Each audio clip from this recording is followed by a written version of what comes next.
Capítulo 49 Máquina Divina. Estavam visitando um homem que estava desencarnando pelas ações de um câncer. Em um determinado momento, André estava analisando o seu estado e disse o seguinte, abre aspas, notei com minúcias que a alma se retirava lentamente através de pontos orgânicos insulados.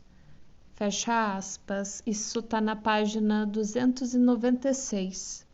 Essa fala dele me deixou muito surpresa.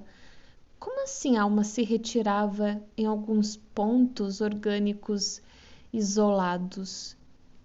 Isolado é sinônimo de insulado, para vocês saberem. Como é que a alma se retira? Como ela se desconecta? O que tem que acontecer exatamente com o corpo para a alma conseguir se desconectar desses pontos orgânicos? Esses pontos precisam ter parado de funcionar organicamente, ou seja, aquela parte do corpo da pessoa precisa morrer para que a alma consiga sair? Se sim, como ela sai? E quando viva, como que esse ponto orgânico segura a alma exatamente? Muitas perguntas me vieram à cabeça. Mas acredito que um outro ponto deste texto nos dá uma pista sobre as respostas dessas perguntas. Abre aspas. Cada órgão, cada glândula, meu amigo, integra o quadro de serviços da máquina sublime, construída no molde sutil do corpo espiritual pré-existente. Fecha aspas, está na página 298. Ou seja, a construção do corpo humano foi baseado em um molde pré-existente, o do corpo espiritual. Isso lhes faz lembrar algo?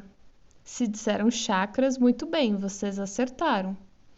Muitos chakras estão posicionados no local de pontos orgânicos importantes que exercem função fundamental no funcionamento do corpo. Assim, talvez o plano espiritual tenha interferido na evolução do ser humano na Terra, de modo que esses pontos orgânicos ficassem exatamente nos pontos dos chakras do espírito. Além disso, talvez a alma se conecta ao corpo através desses pontos de chakra e mantém essa conexão por meio de uma troca elétrica e magnética entre o corpo e a alma. Vocês se lembram o que falamos anteriormente sobre o eletromagnetismo e a ligação que ele pode estabelecer, né? Bom, será por isso que tanto o corpo interfere na alma como a alma interfere no corpo? Porque esse intercâmbio eletromagnético entre eles acaba permitindo uma influência mútua e um canal aberto de comunicação entre os dois?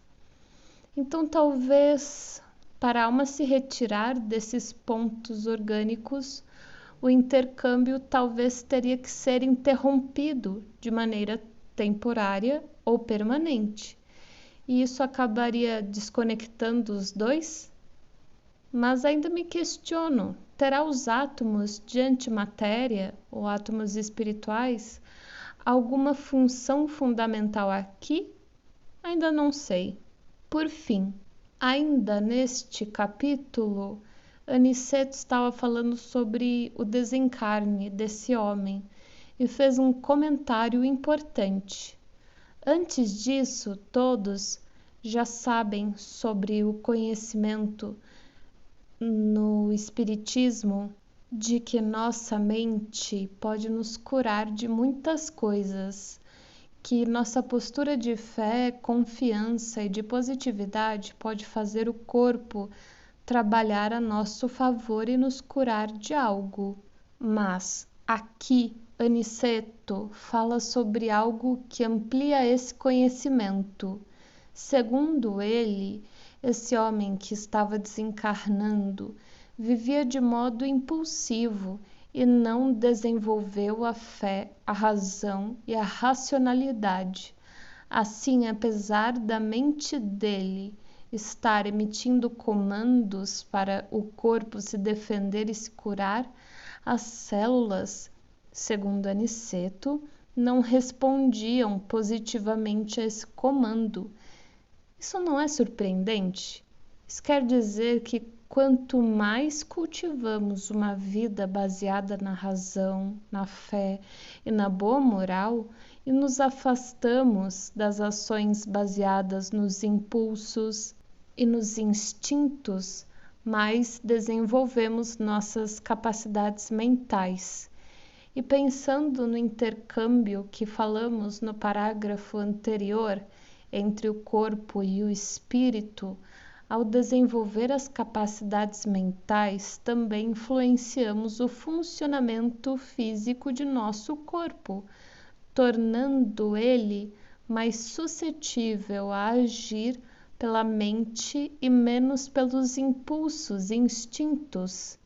Deste modo, se a pessoa não trabalha em si essa questão, talvez seja mais difícil para ela conseguir conduzir seu corpo à cura pela força de sua mente e talvez irá precisar de mais recursos para conseguir essa cura.